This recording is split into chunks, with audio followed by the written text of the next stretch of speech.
నమస్తే SP news కి స్వాగతం. ముందుగా బులెటిన్ లో హెడ్లైన్స్.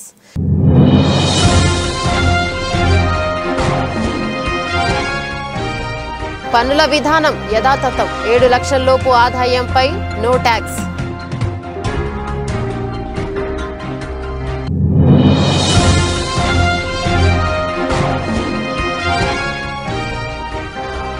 కోటి కుటుంబాలకు 300 యూనిట్ల వరకు ఉచిత విద్యుత్. బడ్జెట్లో ఆర్థిక మంత్రి.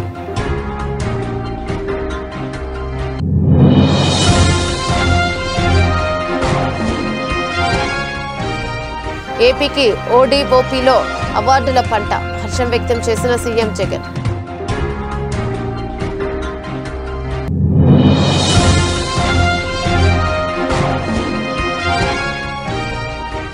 ఎనిమిదవసారి ఎమ్మెల్యేగా ప్రమాణ స్వీకారం చేయనున్న బీఆర్ఎస్ అధినేత KCR.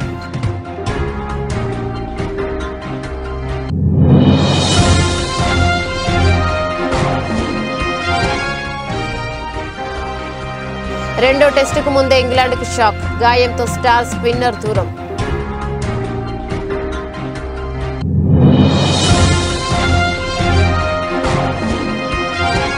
వేషలుగా Bollywood star heroines. Interesting గా హీరామండి ఫస్ట్ లుక్.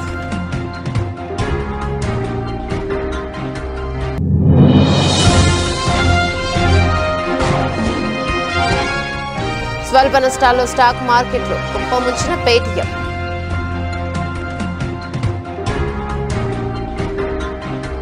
ఎన్నికల ముంగిట కేంద్ర ఆర్థిక మంత్రి నిర్మలా సీతారామన్ పన్ను చెల్లింపుదారులకు బిగ్ రిలీఫ్ ఇచ్చారు. వచ్చే ఆర్థిక సంవత్సరం 2024-25 లోపు వేతన జీవులు 7 లక్షల లోపు ఆదాయం గలవారు పన్ను మినహాయింపు ఉంటుందని ప్రకటించారు. ఆదాయం పన్ను స్లాబ్లో ఎటువంటి మార్పులు ఉండవని స్పష్టం చేశారు. 2024-25 ఆర్థిక సంవత్సరానికి కేంద్ర ఆర్థిక మంత్రి నిర్మలా సీతారామన్ తాత్కాలిక బడ్జెట్ ప్రతిపాదనను సమర్పించారు. గత 10 ఏళ్లలో పన్ను వసూలు రెండింతలకు పైగా వసూలయ్యాయని తెలిపారు. పన్ను వసూళ్ల 20.02 లక్షల కోట్లకు చేరుకుంటాయని తెలిపారు. బడ్జెట్ అంచనాలకు మించి ప్రస్తుత ఆర్థిక సంవత్సరానికి 30.03 లక్షల కోట్లకు చేరుతాయని అంచనా వేశారు. The Indian economy has witnessed profound positive transformation in the last 10 years. The people of India are looking ahead to the future with hope and optimism. With the blessings of the people, when our government under the visionary and dynamic leadership of Honorable Prime Minister Shri Narendra Modi assumed office in 2014, the country was facing enormous challenges. With Sabka Saath, Sabka Vikas as its mantra, the government overcame those challenges in right earnest. Structural reforms were undertaken. Pro-people programs were formulated and implemented promptly. Conditions were created for more opportunities for employment and entrepreneurship. The economy got a new vigor. The fruits of development started reaching the people at scale. The country got a new sense of purpose and hope. Naturally, the people blessed the government with a bigger mandate. In the second term, our government, under the leadership of Honorable Prime Minister, doubled down on its responsibilities to build a prosperous country with comprehensive development of all people and all regions. Our government strengthened its mantra to Sabka Saath, Sabka Vikas and Sabka Vishwas. Our development philosophy covered all elements of inclusivity, namely social inclusivity through coverage of all strata of the society, and geographical inclusivity through development of all regions of the country. With the whole of nation approach of Sabka Prayas, the country overcame the challenges of once-in-a-century pandemic, took long strides towards Atmanirbhar Bharat, committed to Panch Pran, and laid solid foundations for the Amrit Kal. As a result, our young country has high aspirations, pride in its present, and hope and confidence for a bright future. We expect that our government, based on its బడ్జెట్లో కేంద్ర ఆర్థిక శాఖ మంత్రి నిర్మలా సీతారామన్ కీలక వ్యాఖ్యలు చేశారు. Current కష్టాలు లేని దేశ నిర్మాణానికి తమ ప్రభుత్వం కట్టుబడి ఉందన్నారు. దేశంలోని 1 కోటి ఇండ్లపై రూఫ్ టాప్ సిస్టమ్ను బిగించనున్నట్లు తెలిపారు. దాంతో ప్రతి నెల 300 యూనిట్ల వరకు ఉచిత విద్యుత్ను ఆయా కుటుంబాలు పొందగలుగుతాయన్నారు. దీంతో ప్రతి కుటుంబానికి ఏటా 15,000 నుంచి 18,000 వరకు ఆదా అవుతుందని చెప్పారు. వినియోగించుకున్న విద్యుత్ను పంపిణీ సంస్థలకు విక్రయించుకోవచ్చని చెప్పారు. అయోధ్య రామ మందిరం నేపథ్యంలో ప్రధాని నరేంద్ర మోదీ చారిత్రాత్మక నిర్ణయం తీసుకున్నారన్నారు. ఈ పథకానికి సంబంధించిన పనులు త్వరలోనే వేగవంతం చేస్తామని ప్రకటించారు. Islands, including Lakshadweep. Our economic strength has made the country an attractive destination for business and conference tourism. Our middle class also now aspires to travel and explore. Tourism, including spiritual tourism, has tremendous opportunities for local entrepreneurship. States will be encouraged to take up comprehensive development of iconic tourist centers, branding and marketing them at global scale. A framework for rating of the centers based on quality of facilities and services will be established. Long-term interest-free loans will be provided to states for financing such development on matching basis. To address the emerging fervor for domestic tourism, Honorable Speaker, sir, projects for port connectivity, tourism infrastructure, and amenities will be taken up on our islands, including Lakshadweep. This will help in generating employment also. Promoting investments. The FDI inflow during 2014 to 23 was $596 billion, marking a golden era. That is twice the inflow during 2005 to 14. For encouraging sustained foreign investment, we are negotiating bilateral investment treaties with our foreign partners in the spirit of First Develop India. FDI is First Develop India. కేంద్ర ప్రభుత్వం ప్రవేశపెట్టిన one district one product కార్యక్రమం ప్రత్యేకించి చేతి వృత్తుల వారికి ఎంతో ప్రయోజకరంగా ఉంటుందని, దీని ద్వారా వివిధ కళారూపాలను బలోపేతం చేస్తుంది. కార్యక్రమం కళాకారుల జీవనోపాధిని కూడా కాపాడి ఉపాధి అవకాశాలను కల్పించడంలో కీలక పాత్ర పోషిస్తోంది. వన్ డిస్ట్రిక్ట్ వన్ ప్రొడక్టులో ఆంధ్రప్రదేశ్కు అవార్డుల పంట పండింది. 6 ప్రతిష్టాత్మక అవార్డులను కైవసం చేసుకుంది. కేంద్రం చేపట్టిన ODOPలో ఒక్క ఏపీకే 6 అవార్డులు రావడంపై ముఖ్యమంత్రి వైఎస్ జగన్మోహన్ రెడ్డి హర్షం వ్యక్తం చేశారు. అవార్డులు వచ్చేలా కృషి చేసిన అధికారులను సీఎం వైఎస్ జగన్మోహన్ రెడ్డి సాధించారు. కాకినాడ జిల్లా ఉప్పాడ జిమ్దాని చీరలు, అరకు కాఫీకి బంగారు పతకాలు వచ్చాయి. పొందూరు కాటన్, కుడుమూరు గద్వాల్ చీరలకు కాంస్య పతకాలు లభించాయి. అదేవిధంగా మదనపల్లె పట్టు, మంగళగిరి చేనేత చీరలకు ప్రత్యేక జూరీ అవార్డులు వచ్చాయి. కేంద్ర ప్రభుత్వం ప్రవేశపెట్టిన వన్ డిస్ట్రిక్ట్ వన్ ప్రొడక్ట్ కార్యక్రమం ప్రత్యేకించి చేతి వృత్తుల వారికి ఎంతో ప్రయోజకరంగా ఉంటుంది. దీని ద్వారా వివిధ కళారూపాలను బలోపేతం చేస్తుంది. ఈ కార్యక్రమం కళాకారుల జీవనోపాధిని కూడా కాపాడి ఉపాధి అవకాశాలను కల్పించడంలో కీలక పాత్ర పోషిస్తుంది. సామాజిక ఆర్థిక అభివృద్ధిని ప్రోత్సహించడమే లక్ష్యంగా దేశంలోని ప్రతి జిల్లా నుంచి ఒక ఉత్పత్తిని ఎంపిక చేసి బ్రాండింగ్, విస్తృత ప్రచారం కల్పించే ఉద్దేశంతో కేంద్ర ప్రభుత్వం వన్ డిస్ట్రిక్ట్ వన్ ప్రొడక్ట్ కార్యక్రమాన్ని చేపట్టింది. ఈ కార్యక్రమంలో భాగంగా ఏపీకి 6 అవార్డులు దక్కడంతో ఏపీ సచివాలయంలో ముఖ్యమంత్రి జగన్ను కలిసి వాటి వివరాలు తెలియజేశారు. పరిశ్రమలు, వాణిజ్య శాఖ మంత్రి, ఉన్నతాధికారులు, ఆయా విభాగాల అధికారులు ఈ సీఎం జగన్ శుభాకాంక్షలు చెప్పారు. ఇటీవల ఢిల్లీలోని జరిగిన కార్యక్రమంలో ఆయా అవార్డులు అందుకున్నారు ఏపీ అధికారులు.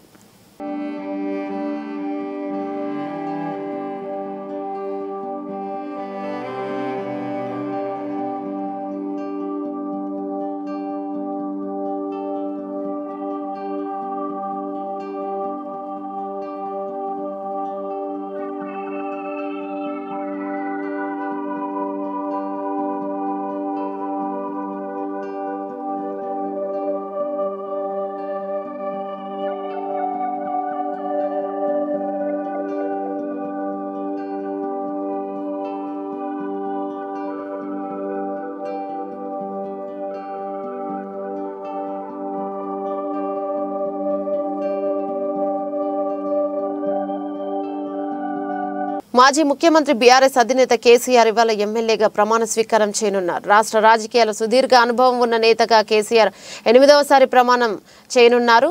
అయితే తెలంగాణ రాష్ట్రం వచ్చాక 3వసారి ఎమ్మెల్యేగా ప్రమాణ స్వీకారం చేయబోతున్నారు. స్పీకర్ ఛాంబర్లో మధ్యాహ్నం 12:30 తర్వాత ప్రమాణ స్వీకారానికి ఏర్పాటు చేశారు. అసెంబ్లీ ఎన్నికల ఫలితాల అనంతరం కాంగ్రెస్ ప్రభుత్వం ఏర్పడింది. ఆ వెంటనే ప్రమాదవశాత్తు కేసీఆర్ గాయపడడంతో ఎమ్మెల్యే ప్రమాణ స్వీకారం చేయలేదు. తుంటి ఎముక మార్పిడి శస్త్రచికిత్స అనంతరం వారు 6 నుంచి 8 వారాలు విశ్రాంతి తీసుకోవాలని వైద్యులు సూచించారు. దీంతో ఆయన 2 నెలల పాటు గజ్వేల్ వ్యవసాయ క్షేత్రంలో విశ్రాంతి తీసుకుంటున్నారు. ఇప్పుడిప్పుడు కర్ర సాయంతో వైద్యుల పర్యవేక్షణలో నెమ్మదిగా నడుస్తున్నారు. దీంతో ఎమ్మెల్యేగా ప్రమాణం చేయాలని కేసీఆర్ నిర్ణయం తీసుకున్నారు. ఇవాళ మధ్యాహ్నం 12 గంటలకు కేసీఆర్ అసెంబ్లీకి చేరుకుంటారు. అసెంబ్లీ ఆవరణలో శాసనసభాపక్ష నేతగా ఆయనకు కేటాయించిన ఛాంబర్లో కేసీఆర్ ముందుగా పూజలు చేస్తారు. 12:30 ప్రతిపక్ష నేతగా పూజలు చేస్తారు. ఆ తర్వాత స్పీకర్ గడ్డం ప్రసాద్ ఛాంబర్లో మధ్యాహ్నం 12:40 కేసీఆర్ శాసనసభ్యుడిగా ప్రమాణ స్వీకారం చేస్తారు.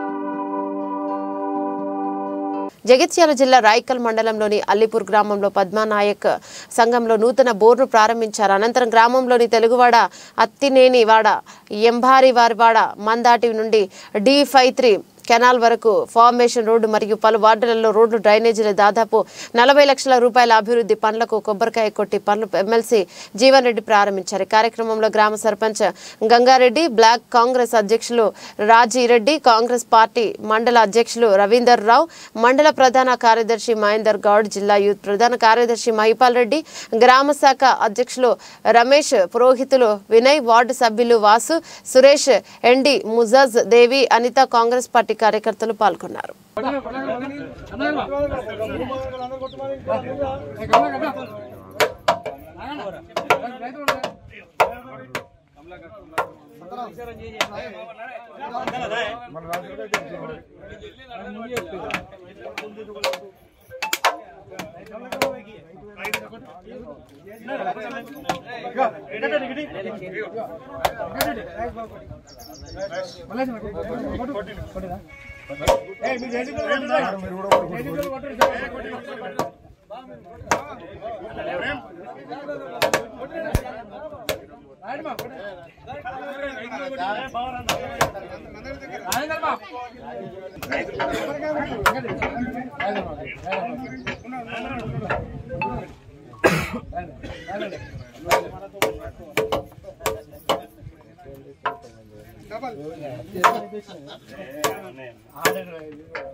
మేడిపల్లి పోలీస్ స్టేషన్ ముందు హైదరాబాద్ కమిషనరేట్ కానిస్టేబుల్ నాగమన్ ఆందోళనకు దిగింది. తన భర్త వరుణ్ పై ల్యాండ్ తగాదా విషయంలో తప్పుడు ఎమ్మెల్సీ సర్టిఫికెట్లు సృష్టించి మేడిపల్లి ఎస్ఐ శివకుమార్ రిమాండ్కు తరలించే ప్రయత్నం చేస్తున్నారని ఆరోపించింది. ఎస్ఐ శివకుమార్ పై గతంలో డీసీపీకి కూడా కంప్లైంట్ చేయడంతో తమపై కక్ష సాధింపు చర్యలు తీసుకుంటున్నారని మండిపడింది. నా వద్ద వీడియో ఆధారాలున్నాయి. మా పిటిషన్ను ఎలాంటి పరిశీలించకుండా మాపై తప్పుడు కేసు నమోదు చేసి రిమాండ్కు తరలించే ప్రయత్నం చేస్తున్నారు. ఒక పోలీస్ డిపార్ట్మెంట్లో ఉన్న తనకే న్యాయం జరగకపోతే సామాన్య ప్రజలకు ఎలా న్యాయం చేస్తారని నాగమన్ ఆవేదన వ్యక్తం చేసింది. ఎస్ఐ శివకుమార్ చేసిన అవినీతి, తీసుకున్న లంచాలపై తన వద్ద ఆధారాలున్నాయని తెలిపిన అధికారులు సమగ్ర విచారణ జరిపి మాకు న్యాయం చేయాలని విజ్ఞప్తి చేశారు. కక్ష కట్టి ఎస్ఎస్ శివకుమార్ చేస్తున్న రిమాండ్ ఇది కానీ అన్యాయం జరిగిందంటే నాకు అన్యాయం జరిగితే ఏ కామన్ పీపుల్ కు న్యాయం జరగదు. ఇది అంటే ఎస్హెచ్ఓ దృష్టి కోలే మేడం. ఎస్హెచ్ఓ ఇప్పుడు మాట్లాడారు సార్, మొన్న సైదుల సార్ అని ఆయన వచ్చినారు, ఇప్పుడు ఇంకొక సార్ వచ్చినారు. ఆయన కూడా ఈ కేసు నేను గత 8 నెలల జూలై నుంచి నేను పిఎస్ చుట్టూ తిరగడం జరిగింది. నా ఇల్లు కబ్జా జరిగింది సార్, ఫోర్జరీ జరిగిందని తిరుగుతూనే ఉన్నాను. వాళ్లకు అక్యూజ్లకు శివకుమార్ డబ్బులు తిని వాళ్ళకి ఫేవర్ చేస్తున్నారు. వాళ్ళకి యాంటిసిపేటెడ్ బెయిల్ ఇప్పించినారు, స్టే ఆర్డర్ చేసిన అది అట్లాగే పక్కన పెట్టిన ఆ ఫైల్ ఇప్పటి వరకు ఏం జరిగింది ఇటువంటి ఇన్ఫర్మేషన్ మాకు చెప్పడు. మాత్రం ఎఫ్ఐఆర్ చేసినారు. ఎందుకు ఎక్కడ ఏం జరిగింది నేను క్లియర్ గా చెప్పిన సీసీ ఫుటేజ్ ఉందని తీసుకోవడం ఆయన పరిశీలించడం జరిగింది. ఇప్పుడు ఆ సీసీ ఫుటేజ్ ఎక్కడ ఉంది? నేను అది అడిగిన తర్వాత కూడా వీడియోలో ఇష్టం వచ్చినట్టు చేసుకోపని మాట్లాడడం జరిగింది. ఎస్ఎస్ శివకుమార్ గారు ఆ రోజు 3rd తారీఖు మా అమ్మగారు వచ్చి పిఎస్కి వచ్చినారు అన్నారు కదా, తీయండి ఆ వీడియో తీయండి. నా దగ్గర కూడా CC4 కెమెరా CC ఫుటేజ్ ఉంది, నేను కూడా తీస్తాను. ఇప్పుడు అన్యాయంగా నేను నా హస్బెండ్ కట్టెలు తీసుకొని కొట్టినామని చెప్పేసి ఫేక్ MLC సర్టిఫికేట్ పెట్టి మమ్మల్ని రిమాండ్ చేయాలని చూస్తున్నారు. ఇది కేవలం ఎస్ఐ శివకుమార్ దౌర్జన్యం, కక్ష, పాత కక్ష. అంటే మీరు చెప్పినా ఏమంటారు శివకుమార్? మమ్మల్ని ఇప్పటి వరకు పిలిచి మాట్లాడలేదు సార్. ఆ రోజు FIR కంటెంట్ లో మీ అమ్మగారిని మీరు కొట్టారా, మీ అమ్మగారేనా, మీరు కూతురేనా, మీరు అల్లుడేనా, ఒక్క మాట ఇప్పటివరకు ఎస్ఐ శివకుమార్ నాతో మాట్లాడలేదు. ఏకపక్షంగా లాస్ట్ టైం కేసులో, ఫోర్జరీ కేసులో కూడా ఏకపక్షమే పోయింది. అక్కడ అక్యూజ్డ్ వాడు, ఇక్కడ అక్యూజ్ నేను. ఇక్కడ కూడా మినిమం ఎంక్వైరీ, ప్రిలిమినరీ ఎంక్వైరీ అంటారు సార్, అది కూడా జరగలేదు. ఎవరు ట్రైనింగ్ ఇచ్చినారు? ఆయన చదువుకోలేదా? మినిమం నేను ఒక WPCని నాకున్న నాలెడ్జ్ ఆయనకు లేదా? సరే ఎంక్వైరీ చేసినావు, నువ్వు ఏ బేసిస్ మీద? ఆయననే కొట్టినా, నేను కొట్టినా. ఇతరం కొట్టినప్పుడు ఆయనను మాత్రం మెడికల్ ఎగ్జామినేషన్కి ఎట్లా పంపించినావు? నన్ను కూడా పంపించాలి కదా. ఏం జరిగింది? ఇదంతా అన్యాయంగా నడుస్తుంది పోలీస్ స్టేషన్లో మొత్తం. సార్ ఇంతకుముందు నేను DCPకి, ACPకి, CP వరకు కంప్లైంట్ చేయడం జరిగింది. అది CP వరకు వెళ్ళిందో లేదో నాకు తెలియదు. మేము చాలాసార్లు CP ఆఫీస్కి వెళ్ళి కలవాలని ట్రై చేసినాం, మమ్మల్ని కలవనీయలేదు. గోవర్ధన్ గిరి CI సార్ మమ్మల్ని CP ఆఫీస్లో కింద కూర్చొని మాట్లాడుతుంటే కూడా మమ్మల్ని వెనక్కి పిలిపించేసినాడు. మమ్మల్ని CPని కూడా కలవనివ్వట్లేరు. మరి నేను యూనిఫామ్ వేసుకున్నా, నా పరిస్థితి ఎట్లా ఉంటే కామన్ పీపుల్ పరిస్థితి ఎట్లా ఉంది? నేను ఈ కనీసం ఈ ద్వారా మీ CP దగ్గర పోతే నేను ప్రతిదీ క్లియర్గా మాట్లాడడానికి సిద్ధంగా ఉన్నా, విత్ ఎవిడెన్స్. ఆయన పెద్ద దొంగ అని చెప్పడానికి, అవినీతి పరుడు అని చెప్పడానికి నా దగ్గర ఆధారాలు ఉన్నాయి. బనగానపల్లి పట్టణం ఆర్టీసీ బస్టాండ్ సమీపంలో బనగానపల్లి నియోజకవర్గ కుమ్మరి శాలివాహన సంక్షేమ సంఘం ఆధ్వర్యంలో కవయిత్రి మొల్లమాంబ విగ్రహాన్ని బనగానపల్లి నియోజకవర్గ శాసనసభ్యులు కాటసాని రామిరెడ్డి కుమ్మర శాలివాహన రాష్ట్ర కార్పొరేషన్ చైర్మన్ పురుషోత్తం, ఆవుకు మండల వైఎస్ఆర్ పార్టీ కన్వీనర్ కాటసాని తిరుపాల్ రెడ్డి ప్రారంభించారు. ఈ సందర్భంగా బనగానపల్లి నియోజకవర్గం శాసనసభలో కాటసాని రామిరెడ్డి మాట్లాడుతూ, ముఖ్యమంత్రి జగన్మోహన్ రెడ్డి గారి సహాయ సహకారాలతో బనగానపల్లి నియోజకవర్గ ప్రజల ఆశీస్సులతో బనగానపల్లి నియోజకవర్గాన్ని అన్ని విధాల అభివృద్ధి పదంలోకి తీసుకెళ్లడం జరుగుతోందని, అయితే తెలుగుదేశం పార్టీ నాయకుల అభివృద్ధిని చూసి ఓర్వలేక అడుగడుగున అడ్డుపడుతున్నారని చెప్పారు.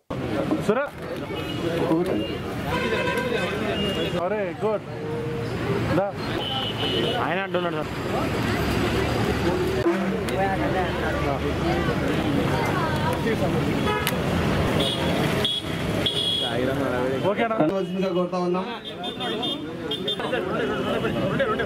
దాదాపు 1440లో ఈ యొక్క కవయిత్రి మొల్లమాంబ గారు జన్మించి మరి 1530లో ఆమె మరణించడం జరిగింది.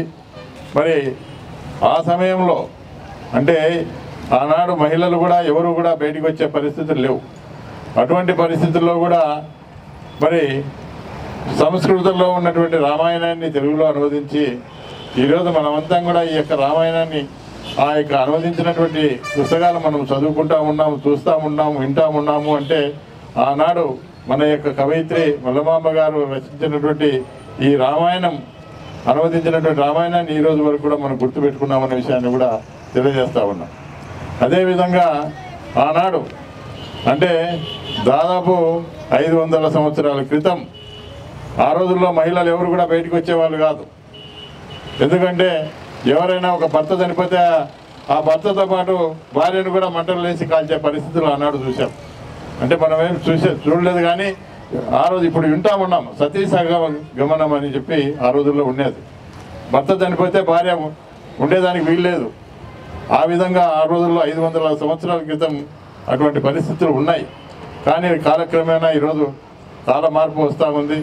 ఈరోజు చౌటుప్పల్ మండలం కాట్రేవు గ్రామంలో మల్లారెడ్డిగూడెం కాట్రేవు గ్రామాల మధ్య ఒక్కొక్కటి 18 లక్షల వ్యయంతో నూతనంగా నిర్మించిన హై లెవెల్ వంతెనను ప్రారంభించారు గౌరవ మునుగోడు శాసనసభ్యులు కోమటిరెడ్డి రాజగోపాల్ రెడ్డి.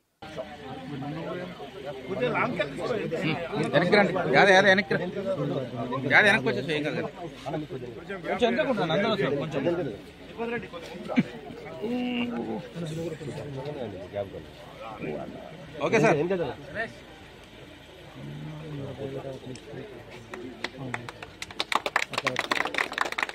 అన్న ఓకే, ఇక్కడ చూడండి.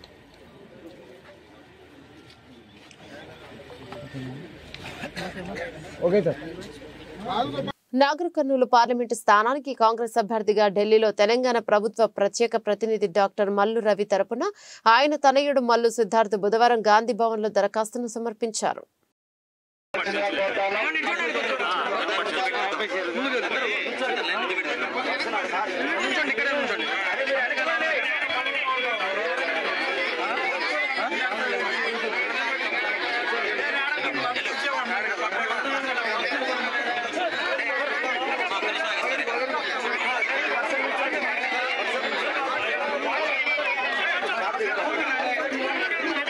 నియోజకవర్గ వ్యాప్తంగా అన్ని మండలాల్లో ప్రధాన రహదారుల నిర్మాణం విస్తృతంగా చేపడుతున్నట్లు ప్రభుత్వ విప్ సామినేని ఉదయభాను తెలిపారు.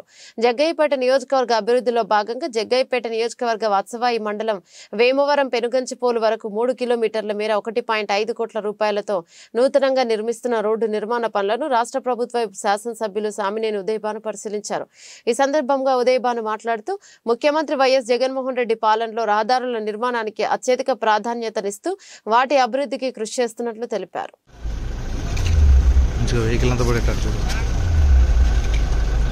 Okay sir. సరే sir.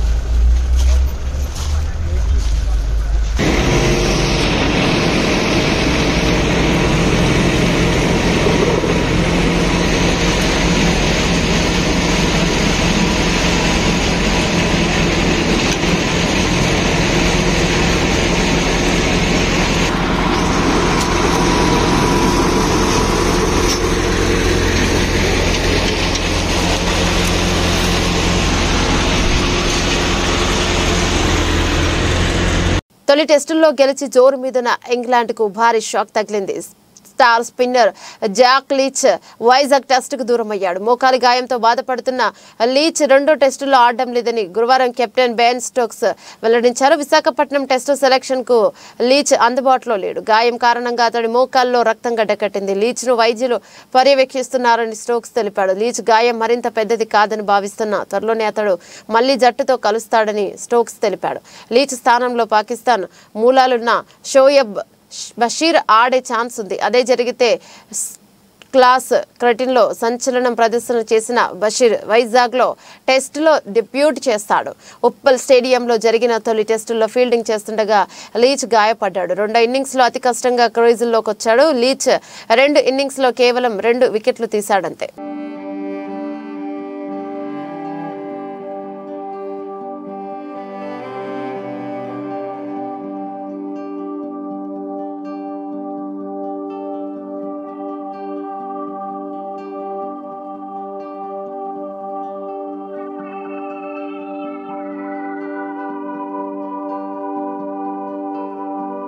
Periodic drama, action, entertainer, ప్రేమ కథలు ఇలా జానర్ ఏదైనా కానీ తనదైన చిత్రాలతో ప్రేక్షకులను మెప్పిస్తుంటారు ప్రముఖ బాలీవుడ్ దర్శకుడు సంజయ్ లీలా బన్సాలి. దేవదాస్, గంగూభాయ్, కతియావాడి, బాజీరావు మస్తానీ, రామ్ లీలా వంటి చిత్రాలతో బాలీవుడ్లో తనకంటూ ప్రత్యేక గుర్తింపు తెచ్చుకున్నాడు. అయితే బన్సాలి నిర్మాతగా మారి తెరకెక్కిస్తున్న తాజా web series Heeramandi the diamond bazaar. ఈ చిత్రానికి బన్సాలితో పాటు విభుపూరి, మితాక్షర్ కుమార్ సంయుక్తంగా దర్శకత్వం వహిస్తున్నారు. ఈ సిరీస్ తో డిపాజిట్ లో ప్లాట్ఫామ్ లోకి అడుగు పెడుతున్నారు బన్సాలి. ఈ సిరీస్ నెట్ఫ్లిక్స్ లో నేరుగా విడుదల కానుండగా దీనికి సంబంధించిన ఫస్ట్ లుక్ తో పాటు గ్లిమ్స్ ను మేకర్స్ విడుదల చేశారు. ఇక ఈ ఫస్ట్ లుక్ గమనిస్తే బాలీవుడ్ స్టార్ హీరోయిన్స్ మనీషా కొయిరాలా, మీనాక్షి సిన్హా, అదితి రావ్ చౌదరి, హైదరీ, రీచా చద్దా మరియు షర్మిన్ సెగల్, సంజీదా షేక్లు మహారాణుల మాదిరిగా దర్శనమిచ్చారు. ఒకే ఫ్రేమ్ లో అందాల తారలను దించేస్తారు. ఈ సిరీస్ కథ విషయానికి వస్తే ఇండిపెండెంట్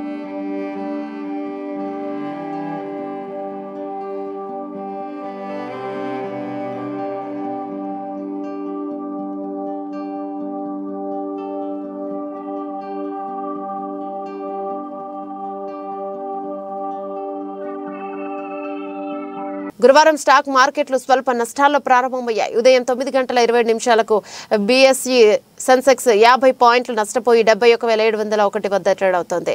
ఇక ఎన్ఎస్ఈ నిఫ్టీ 7 పాయింట్ల వద్ద నష్టపోయి 21,718 వద్ద కొనసాగుతుంది. బీఎస్ఈ 30 ఇండెక్స్ లో మారుతి పవర్ గ్రిడ్, M&M మరియు NTPC, Tata motors, ITC, TCSI మరియు Tata steel, IndusInd bank, UltraTech cement మరియు Infosys, HCL tech, Reliance, Hindustan Unilever, మరియు సన్ ఫార్మా, హెచ్డిఎఫ్సి బ్యాంక్ మరియు లాభాల్లో కొనసాగుతున్నాయి.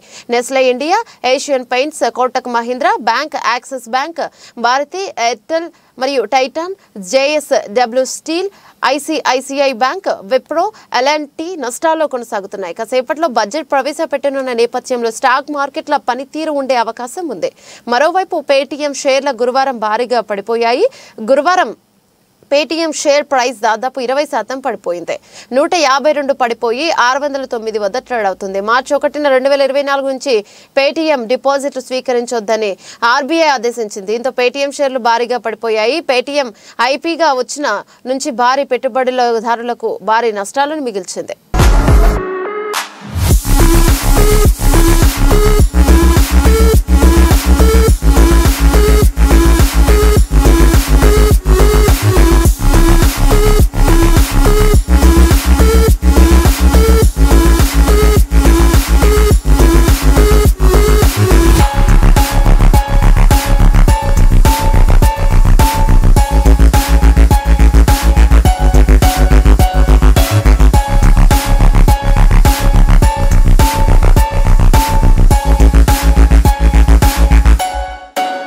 బులెటిన్ ముగించే ముందు హెడ్లైన్స్ మరోసారి.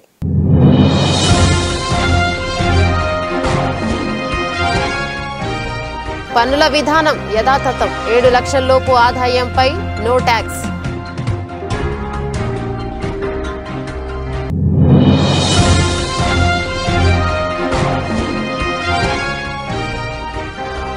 కోటి కుటుంబాలకు 300 యూనిట్ల వరకు ఉచిత విద్యుత్. బడ్జెట్లో ఆర్థిక మంత్రి.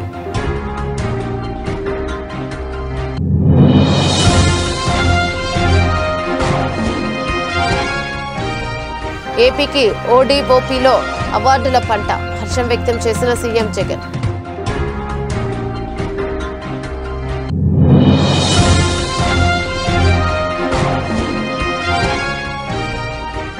ఎనిమిదవసారి ఎమ్మెల్యేగా ప్రమాణ స్వీకారం చేయనున్న బీఆర్ఎస్ అధినేత KCR.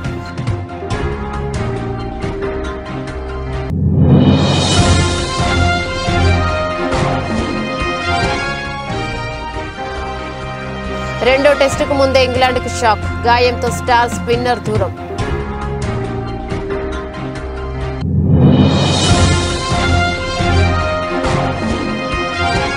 వేషలుగా Bollywood star heroines, interesting గా హీరామండి ఫస్ట్ లుక్.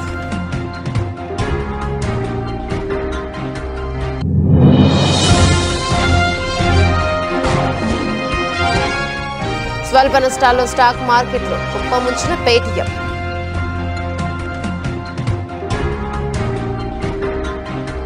ఇవి బులెటిన్లోని అప్డేట్స్. మరో బులెటిన్లో మళ్ళీ కలుసుకుందాం. అంతవరకు సెలవు. నమస్తే.